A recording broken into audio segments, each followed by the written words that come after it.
J'ai 35 ans de pratique sportive, 20 ans de haut niveau. J'ai rencontré des gens merveilleux.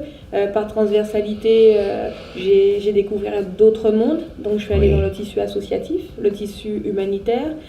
Aujourd'hui, en fait, on me retrouve au Conseil national du sport où on va travailler sur l'éthique, donc la mixité, le dopage, la prévention, les paris, la discrimination. Non, je suis quelqu'un, je suis un vrai buvard. Je prends, je m'enrichis et j'essaye de donner et j'ai fait autant d'expériences pour revenir dans mon sport et prouver qu'on pouvait aussi continuer à être forte. Et j'ai mené de front en étant maman aussi.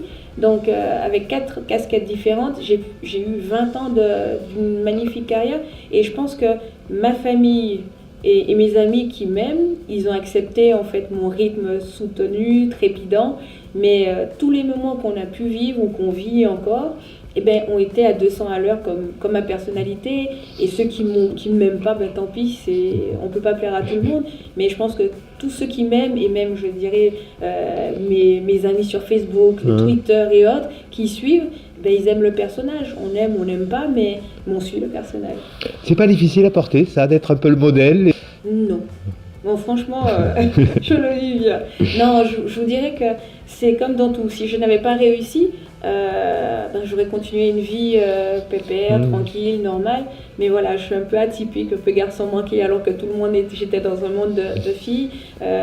Une championne qui est devenue maman, une maman qui vit bien sa retraite, parce que ça se prépare aussi, je dirais, l'après-carrière d'un athlète de haut niveau. Quel que soit le sexe, qu'on soit garçon ou fille, ou c'est encore plus difficile de se connaître?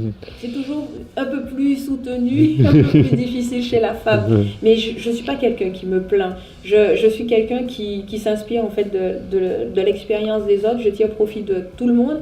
Et je vous dirais, lorsqu'une jeune me regarde, comme là je reviens de la Guyane, il y avait un gros travail sur sport et métiers, les métiers autour du sport, les contrats d'avenir.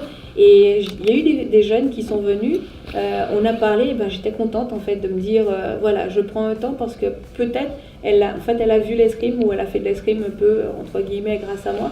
Et ben, j'ai donné envie, j'ai suscité, mais il faut aussi dire, voilà, c'est un chemin qui peut être long, semé d'embûches, il faut être entouré. Je pense après avoir fait autant d'années de pratique, je dirais, c'est pas un long fleuve tranquille, donc il faut le dire et le dire aussi avec le sourire parce qu'on n'est pas là pour faire peur, mais il faut parler de la réalité du sport, la dure réalité aussi du sport.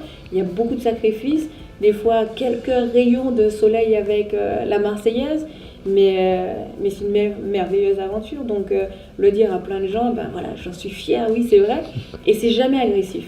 Donc je prends toujours le temps. Des fois je n'ai pas le temps, je m'en excuse, mais la majorité du temps je prends le temps de parler.